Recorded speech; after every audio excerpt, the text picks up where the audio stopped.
एक बात मुझे आपको नोट करवानी है, मुझे आपको बताना है कि आज की बात जो आप 9 बजे से देखते हैं इसका टाइम बदलेगा और 15 जून से ये शो आप देख सकेंगे 8:30 बजे से। प्रधानमंत्री नरेंद्र मोदी 2 दिन के विदेश दौरे पर रवाना हो गए हैं। पीएम आज फ्रांस के नीस शहर पहुंचे हैं। यहां पर वो कल फ्रांस के राष्ट्रपति मैक्रोन से द्विपक्षीय मुलाकात करने वाले हैं। इसके बाद प्रधानमंत्री 2 दिनों के दौरे पर स्लोवाकिया जाएंगे। स्लोवाकिया जाने वाले वो पहले प्रधानमंत्री होंगे। 16 जून को प्रधानमंत्री मोदी वापस फ्रांस के एवियन शहर लौट आएंगे, जहां G7 शिखर सम्मेलन में वो हिस्सा लेंगे। इस सम्मेलन में अमेरिकी राष्ट्रपति ट्रंप भी शामिल होंगे, लेकिन अब तक ये क्लियर नहीं हुआ है कि पीएम मोदी और ट्रंप के बीच में कोई बायलैटरल मीटिंग होगी या नहीं होगी। 18 जून को पीएम मोदी एवियन से पेरिस जाएंगे, जहां विवाटेक सम्मेलन में हिस्सा लेंगे और भारतीय समुदाय को संबोधित भी करेंगे। लेकिन पूरी दुनिया की नजर G7 शिखर सम्मेलन पर है, जो दुनिया के ताकतवर देशों का सम्मेलन है। Britain, France, America, Germany, Italy, Canada, Japan के राष्ट्राध्यक्ष भी इसमें हिस्सा लेंगे। भारत G7 का मेंबर नहीं है, लेकिन इसके बावजूद खास मेहमान के तौर पर प्रधानमंत्री मोदी को बुलाया गया है। खास बात यह है कि इस बार G7 समिट में चीन को नहीं बुलाया गया है। यह मीटिंग कितनी इंपॉर्टेंट है, और अब जब हम ये चर्चा कर रहे हैं कि युद्ध के बादल धीरे धीरे छटने लगे हैं और अब वैश्विक आर्थिक तौर पर देशों को वापस से अपने आप को पटरी पर लेकर आना है, कितने इंपॉर्टेंट है ये समिट? देखिए, G7 की मीटिंग हमेशा बहुत इंपॉर्टेंट होती है और प्रधानमंत्री मोदी ये 7वीं बार जा रहे हैं G7 की मीटिंग में हिस्सा लेने। पहले हम लोग का जो स्टेटस था भारत का, वो मेहमान देश का था, विशेष मेहमान गेस्ट के तौर पर हम लोग बुलाए जाते थे। अब वो स्टेटस इंप्रूव हुआ है और भारत पार्टनर कंट्री के तौर पर बुलाया जाता है। G7 में भारत पार्टनर कंट्री है, मेंबर नहीं होने के बावजूद पार्टनर कंट्री है, तो उस तरह से भारत को ट्रीट किया जाता है। और अगर एशियन जो पावर सेंटर्स हैं उसमें से अगर चाइना नहीं जा रहा है, रशिया भी नहीं है, हाँ रशिया भी नहीं है, तो अपने आप भारत का एक वहाँ मतलब बनता है। तो G7 की, और तीसरी बात, एक और इम्पॉर्टेंट बात है कि यूरोप के देशों के साथ जिस तरह के संबंध अभी अमेरिका के हो गए हैं, ऐसी स्थिति में भी G7 ज़्यादा इंपॉर्टेंट हो गया है कि आ करके अपने बिहेवियर को मेंट करते हैं या नहीं करते हैं। ट्रंप आकर के यूरोप के देशों के साथ जिस तरह की बातें करते रहे हैं, जैसे कमेंट करते रहे हैं यूरोप के देशों पर, खासतौर से फ्रांस को लेकर के जो अभी इस बार मेजबानी कर रहा है, जो होस्ट कंट्री है, मैक्रो को लेकर के, उसको कितना ठीक करते हैं वो आकर के। अगर कोऑर्डिनेशन बेटर होता है इन 7 कंट्रीज के बीच में, तो ये भारत के लिए भी अच्छा होगा, क्योंकि भारत के यूरोप के देशों के साथ अपने बायलैटरल्स भी हैं, यूरोपीय यूनियन के साथ फ्री ट्रेड है हमारा, अमेरिका के साथ ट्रेड हो रहा है। तो ये सब चीज़ें अगर G7 में कोऑर्डिनेशन बनता है, तो व्यापार की दृष्टि से, आर्टिफिशियल इंटेलिजेंस की दृष्टि से, टेक्नोलॉजी ट्रांसफर की दृष्टि से, डिफेंस एग्रीमेंट्स के लिहाज से, देखिए फ्रांस को भारत ने $400 बिलियन का ऑर्डर दिया हुआ है राफेल का, तो वो तमाम इन सब चीज़ों की वजह से के नज़रिए से भारत के लिए बहुत अच्छी यात्रा होगी। ये अभी इसमें हालांकि इसका कोई कॉन्टेक्स्ट नहीं है, लेकिन जब हम यूरोपियन कंट्रीज की बात कर रहे हैं, हाल ही में विदेश मंत्री एस जयशंकर अपने विदेश दौरे पर गए थे और उनके ऊपर इंडिया रशियन टाइज को लेकर सवाल पूछा गया था, तेल को लेकर सवाल पूछा गया था, तो उन्होंने हमला बोला। उन्होंने कहा कि भाई भारत ने कभी भी जो भी हथियार तैयार किए या आयातित किए, कभी उनका इस्तेमाल यूरोपियन कंट्रीज के खिलाफ नहीं किया, लेकिन यूरोपियन कंट्री का हथियार का इस्तेमाल हर बार भारत के खिलाफ हुआ है। देखिए, वो कहा जाता है ना कि यूरोसेंट्रिक जो एक माइंडसेट है, यूरोसेंट्रिक का मतलब है कि यूरोप अपने आप को इस विश्व का जो पहले एक समझता था कि वो केंद्र है, तो अपने हिसाब से वो तय करता है। वो पैट्रोनाइजिंग टोन होता है, सिविलाइजिंग मिशन अंग्रेजों का चला गया। तो बात वही थी कि आप जब चाहें अपना हथियार कहीं भी बेचेंगे, आप अपने कंट्री में जो इमिग्रेंट्स आ रहे हैं उनके लिए लॉ जो हैं जितना हार्श हो रहा है उतना बना रहे हैं, लेकिन आप दूसरे देशों को ह्यूमन राइट्स पे सबक देंगे, दूसरे देशों को ये बताएंगे कि उनकी डिप्लोमेसी किसके साथ हो, किसके साथ ना हो। अपने देश के राष्ट्रपति और सबको ये कहेंगे कि भाई भारत के साथ आप बने या ना बने, जो फ्रांस वगैरह में हुआ। तो ये जो माइंडसेट है कि आप हमेशा एक पैट्रोनाइजिंग टोन में अपने कंडक्ट को रिफ्लेक्ट ना करें, लेकिन दूसरे को ज्ञान देते रहें, तो जयशंकर ने इस बात को, और वो हमेशा ये कहते रहे कि आप भूल जाइए वो कॉलोनियल एरा, वो गया। नहीं, अभी तो हमें देखना ये भी होगा कि जब डोनाल्ड ट्रंप वहां पर पहुंचेंगे तो क्या प्रधानमंत्री नरेंद्र मोदी से उनकी 1-to-1 मुलाकात, बायलैटरल मुलाकात होगी, और फिर क्या उसमें ये जो अभी हॉर्मुज में हो रहा है, घट रहा है, उस पर चर्चा होगी या नहीं होगी। बहरहाल बात राहुल गांधी की। राहुल गांधी अपनी वोट चोरी वाली थ्योरी से बाहर नहीं निकल पा रहे हैं। कुछ दिन पहले दिल्ली में इंडिया अलायंस की मीटिंग हुई। राहुल गांधी ने अब उस मीटिंग में अपने संबोधन का एक ऑडियो जारी किया। राहुल गांधी ने बैठक के दौरान फिर से वोट चोरी और चुनाव चोरी का मुद्दा उठाया। राहुल गांधी ने कहा कि उन्हें यकीन है कि 100% चुनाव चोरी हुआ है और हो रहा है। ममता बनर्जी को 90%, उद्धव ठाकरे तेजस्वी को 40% वोट चोरी पर यकीन है। सुनिए राहुल गांधी ने क्या कहा। Mamta ji is not 100% sure, but she is about 90% sure that her election was stolen. Uddhav ji is 40% sure that his election was stolen. My brother Tejashwi is 40% sure. Listen, 100% the elections are being stolen. Please remove any doubt from your minds. Rahul Gandhi के ये दोस्त भी कितने sure हैं। राहुल गांधी की अपनी ही theory पर अजीत जी सवाल यहां पर उठता है, और जिनके साथ मिलकर ये तमिलनाडु में सरकार बना रहे हैं, जरा उनसे भी पूछे कि वो भी अपनी जीत के लिए 100% श्योर हैं कि उनकी जीत कैसे हो गई। ये बात बिल्कुल ठीक है आपकी, और कांग्रेस खुद ही अगर केरल में कह सकती है, कांग्रेस केरल में कांग्रेस पार्टी जीती, उसने सरकार बनाई, तो वो कितनी श्योर थी वहां वोट चोरी कैसे नहीं हुआ, बंगाल में कैसे वोट चोरी हो गई। तो ये एक बड़ा सब्जेक्टिव मामला है वोट चोरी का, जो राहुल गांधी कहते रहे हैं हमेशा। अब इसी ऑडियो का एक और पार्ट है जिसमें वो कह रहे हैं कि शंकर भगवान की तरह कांग्रेस जो है सारा विष पी करके, और वो सबको साथ लेकर के चलने के लिए तैयार है, और सबको साथ लेकर के अगर चलेंगे तो उनको 100% यकीन है कि बीजेपी को हरा देंगे। अब बताइए, अगर वोट चोरी हो रही है तो आप 100% या सभी को लेकर के साथ चल के कैसे हरा देंगे। सभी को हरा देने के, सबको साथ लेकर के चलेंगे और हरा देने का यकीन है, तो ये तो तभी होगा ना जब वोट चोरी नहीं हो। अगर वोट चोरी ही हो जाएगी अगर, तो आप सबको साथ लेकर के चल के भी कैसे जीत पाएंगे। तो ये कंट्राडिक्शन है उनकी बात का, वो पता नहीं किस बात से क्या साबित करना चाहते हैं।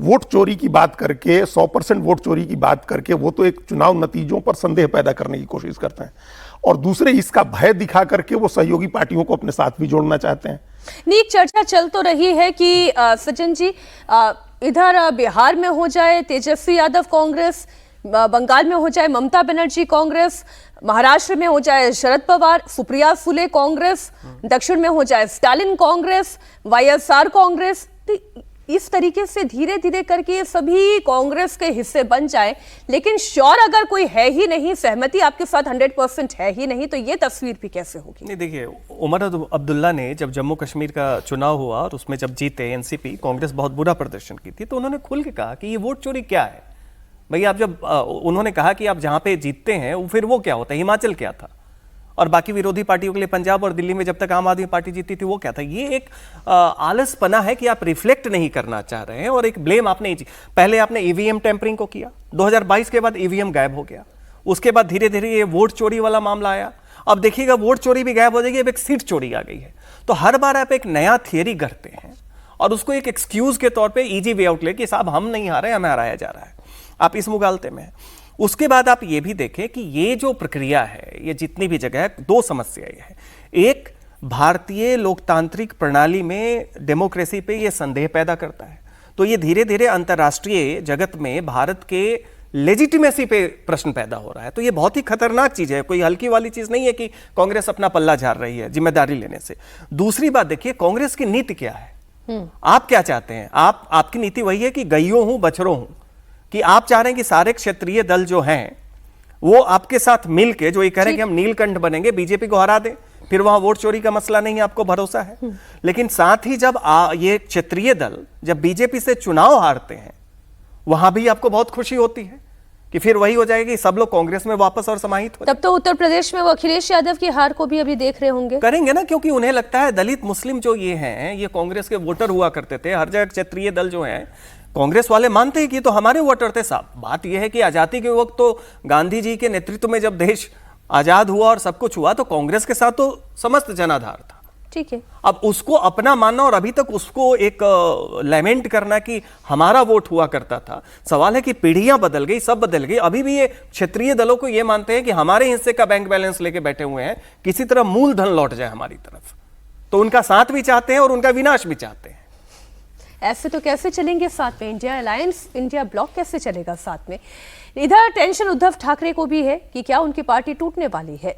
उद्धव के सांसद इस बार बगावत करने वाले हैं। दरअसल जब से ऑपरेशन टाइगर की खबर सामने आई है, तब से महाराष्ट्र की सियासत में हड़कंप है। शिवसेना यूबीटी चीफ उद्धव ठाकरे ने अपनी सांसदों की इमरजेंसी मीटिंग बुलाई है। कल दोपहर 12 बजे उद्धव ठाकरे ने अपने सभी सांसदों को मातोश्री बुलाया। बताया जा रहा है कि 7 जून को महाराष्ट्र के डिप्टी सीएम एकनाथ शिंदे ने दिल्ली में एक सीक्रेट मीटिंग की थी, उसमें उद्धव ठाकरे की पार्टी के 9 में से 7 सांसद इस मीटिंग में शामिल हुए थे। कहा यह भी जा रहा है कि इस दौरान शिंदे की ओर से एक मंत्री पद का ऑफर भी दिया गया है। इस खबर के बाद उद्धव ठाकरे परेशान हैं। सांसदों की मीटिंग बुलाई गई क्योंकि एकनाथ शिंदे 3 साल पहले भी उनकी पार्टी तोड़ चुके हैं। उद्धव से शिवसेना और सिंबल सब कुछ छीन चुके हैं। हालांकि शिवसेना यूबीटी के सांसद अरविंद सावंत ऑपरेशन टाइगर को गलत बता रहे हैं। क्या आपकी पार्टी में सब कुछ ठीक है? क्योंकि टीएमसी में जिस तरह से फूट है, कहा जा रहा है कि संपर्क तो यूबीटी से भी किया जा रहा है। देश के सामने कौन सी समस्या है? तो चैनल को ये समस्या है। इस मतलब समझ में नहीं आ रहा है। हमारी संगठन के लोग मजबूत इकट्ठे खड़े हैं। कितनी बार बताए आपको, खुद को अंतर्मुख होकर इंट्रोस्पेक्शन करने की आवश्यकता है। जरा देखो तो सही कि आपने ऐसी खबर कितनी बार दी पिछले 2 वर्षों में। क्या हुआ? कोई गया? पहुंचे हो तो बताओ। कोई क्यों कैसी खबरें दे रहे हैं? खबर इसलिए आई सर क्योंकि 7 सांसद मिले थे। कोई मतलब नहीं है हमें। कौन भाई, अगर आप बोलते हो तो उसकी फोटोज बताओ ना। अगर मिले हैं, आपको इतना ऑथेंटिक है तो बताओ कि भाई ये बैठे हैं करके। कुछ भी रूमर फैला देने की मुझे समझ में नहीं आ रहा है। तो बीजेपी सरकार का कार्यकाल ठीक चल रहा है महाराष्ट्र में? तो देश में सत्यानाश कर रहे हैं और महाराष्ट्र में क्या करेंगे? अब 9 में से 7 कितने रहेंगे? अब कहां जाएंगे? क्या हो रहा है उद्धव ठाकरे की पार्टी में? देखना होगा कि कल उद्धव ठाकरे के यहाँ घर पे उनके साथ मीटिंग में कौन कौन लोग पहुंचते हैं। जैसे कुछ एमपी तो ऐसे हैं, जैसे कल भी हम लोग बात कर रहे थे, जैसे एक एमपी है राजन विचारे, तो वो ठाणे से ही एमपी हैं, शिवसेना के उद्धव ठाकरे के। और ठाणे जो है, ठाणे कल्याण, वो गढ़ है एकनाथ शिंदे का, हम सब लोग जानते हैं। वो वहीं के नेता हैं, मतलब वहाँ क्षत्रप हैं वो। कल्याण से उनके बेटे भी श्रीकांत शिंदे भी एमपी हैं। तो ठाणे के एमपी के लिए एक समस्या हो सकती है कि अगली बार क्या होगा अगर शिवसेना एकनाथ शिंदे से अलग रहते हैं तो। इसी तरह से एक मंत्री पद देने की बात है। अब एक इसमें उद्धव ठाकरे के साथ संजय दीना पाटिल अभी बचे हुए हैं, जो मंत्री रहे थे, कोयला राज्य मंत्री थे मनमोहन सिंह की सरकार के समय। अब उनको भी मन में रहती है हमेशा कसक की मंत्री फिर बन जाए। तो क्या संजय दीना पाटिल हैं या राजन विचारे हैं या खुद अरविंद सावंत हैं? कौन कौन जाता है? मतलब कुछ तो हो रहा है, तभी ये बैठक हो रही है। कुछ ना कुछ तो हो रहा है, निश्चित रूप से हो रहा है। और इससे सिर्फ इन्हीं की चिंता नहीं बढ़ी है उद्धव ठाकरे की, एकनाथ शिंदे की भी चिंता बढ़ी हुई है। आप इस बात को यकीन मानिए, क्योंकि उनको भी लग रहा है कि जिस तरह से बीजेपी अगर बहुमत जुटा लेगी तो जो उनका महत्व बना था अपने 7 एमपी के साथ, जो चंद्रबाबू नायडू का महत्व बना था, नीतीश कुमार का महत्व बना था, उसका क्या होगा? बीजेपी अगर अपने दम पर 272 पहुंच जाती है तो ये चिंता तो सबको है, सहयोगी पार्टियों को भी है। आरजेडी प्रमुख लालू यादव की सुरक्षा में कटौती की खबर पहले बहुत सारी सियासी सुर्खियां बटोर चुकी हैं, लेकिन इस पर अभी भी बयानबाजी का सिलसिला जारी है। आरजेडी सांसद मीसा भारती ने कहा कि लालू यादव बिना सुरक्षा के बाहर निकल रहे हैं। वे पिछले 2-3 दिनों से बिना सुरक्षा घेरे के बाहर जा रहे हैं। ऐसे में कुछ अनहोनी हुई तो फिर जिम्मेदार कौन होगा? जो मुख्यमंत्री रहे हो, रेल मंत्री रहे हो, और सरकार के द्वारा ये कहा जा रहा है, भाजपा के एनडीए के नेताओं के द्वारा ये कहा जा रहा है कि अब ये चुनाव नहीं लड़ सकते, कन्विक्टेड हैं, इनको उम्र हो गई है, इनको सुरक्षा की क्या आवश्यकता है। तो इस कैटेगरी में तो बहुत सारे नेता आते हैं जिनको अभी भी Y+, YZ सब सुरक्षा मिली हुई है। सुरक्षा दे ना दे ये सरकार का अपना है। अगर किसी तरह की कोई घटना, अप्रिय घटना, जो आए दिन बिहार में लॉ एंड ऑर्डर की जो सिचुएशन देखने को मिल रही है, भगवान ना करे अगर उनके साथ कोई घटना घटती है तो इसकी जवाबदेही किसकी बनती है? ये राष्ट्रीय जनता दल का एक एक कार्यकर्ता, बिहार का एक एक जनता ये जानना चाहता है बिहार सरकार से कि इसकी जिम्मेदारी कौन लेगा। ये जो Z+ वाली सिक्योरिटी की जो छटपटाहट है, लालू यादव को किससे खतरा है? नहीं, देखिए, खतरा का अवलोकन हुआ है बहुत ही रेशनल तरीके से। अब उतना खतरा नहीं, उन्हें दिया तो गया है। बिहार आर्म्ड पुलिस का वो पूरा उनको दिया गया था, उन्होंने खुद उसको लौटा दिया। अब ये जिद कि हमें Z+ ही मिले। अब सवाल है Z+ के लेवल की आपकी थ्रेट है या नहीं है, उसका एक बहुत ही निष्पक्ष जांच हुआ है। वैसे भी इस जिद पे अड़े रहना है कि हम परफॉर्म करें या ना करें, हमें गोल्ड मेडल ही मिले। उन्हें मिला तो है सरकार की तरफ से सुरक्षा, उन्होंने लौटा दिया उसको। तो ये भी अपने में एक सामंती मानसिकता दिखाता है कि हमें चाहिए तो Z+ सिक्योरिटी चाहिए। बिहार स्टेट के पर्सनल अगर सिक्योरिटी देंगे तो उन्हें लगता है कि ये हमारे सम्मान के खिलाफ है। तो ये लोकतांत्रिक सोच का ही अपने आप में एक एंटीथेसिस है जो यहाँ पे दिखा रहा है। और उनको कुछ होगा तो वो खुद ही इसको इन्वाइट कर रहे हैं सुरक्षा को इनकार करके। ठीक, पंजाब की भी खबर आपको दे दूं। 2027 की शुरुआत में पंजाब में विधानसभा चुनाव है और इसके लिए आम आदमी पार्टी ने अपनी तैयारी शुरू कर दी है। आम आदमी पार्टी के सीएम फेस का भी ऐलान हो चुका है। आम आदमी पार्टी के संयोजक अरविंद केजरीवाल ने भटिंडा में यह ऐलान किया कि 27वें पंजाब विधानसभा चुनाव में पार्टी की ओर से भगवंत मान ही सीएम पद के चेहरे होंगे। उन्होंने साफ किया कि आगामी विधानसभा चुनाव भगवंत मान के नेतृत्व में ही लड़ा जाएगा। पिछले 75 सालों में पंजाब को भगवंत मान जैसा कट्टर ईमानदार मुख्यमंत्री नहीं मिला। एक तो मुझे इस कट्टर ईमानदारी वाले शब्द से ही बड़ी आपत्ति है। ये बयान एक बार सुना देते हैं, फिर एक छोटा सा रिएक्शन। बयान सुने। आज पंजाब में 4 पार्टियां हैं। एक पार्टी है जिसको लोग गुस्से से बोलते हैं चिट्टा पार्टी। कौन सी है? चिट्टा पार्टी। समझ गए कौन सी पार्टी है? उनके टाइम में खूब चिट्टा बिकता था, खूब वो घर घर में उन्होंने चिट्टा पहुंचा दिया और लोग उस पार्टी को नफरत से बेअदबी पार्टी भी बोलते हैं। उनके टाइम में खूब बेअदबी हुई थी। दूसरी पार्टी है झगड़ा पार्टी। उनके सारे नेता लड़ते रहते हैं आपस में। कौन सी है झगड़ा पार्टी? कौन सी है? समझ गए? झगड़ा पार्टी दूसरी है, झगड़ा पार्टी। तीसरी है ईडी पार्टी। ईडी की धमकी देती है वो पार्टी, लोगों के पीछे लगाती है ईडी। और चौथी पार्टी है आम आदमी पार्टी। आपकी पार्टी, आपकी अपनी पार्टी। तो मान न मान भगवंत मान ही मान भगवंत मान सीएम के उम्मीदवार होंगे। और चूंकि अभी जितना जो भी काम हुआ और अरविंद केजरीवाल को लग रहा है जो लोकल बॉडीज के इलेक्शन में जिस तरह से परफॉर्म किया, पार्टी ने चुनाव जीते हैं, तो वो एक पॉजिटिव साइन देख करके और फिर मान के नेतृत्व में लड़ना चाह रहे हैं। हालांकि इसमें एक खबर ये भी आ रही है कि वो समय से पहले चुनाव भी चाह सकते हैं। नवंबर में वो चुनाव चाह सकते हैं। ये के चंद्रशेखर राव का मॉडल था 2018 में। वो नहीं चाहते थे कि लोकसभा के साथ चुनाव हो। लोकसभा के साथ चुनाव होगा तो उसका इम्पैक्ट हो जाता है। तो ऐसे ये भी चाह रहे होंगे कि उत्तर प्रदेश उत्तराखंड के साथ चुनाव होगा तो कहीं उसका असर ना हो जाए। तो ये चाह रहे हैं नवंबर में चुनाव। अगर ऐसा चाहते हैं तो उनको अभी तुरंत विधानसभा भंग करनी होगी।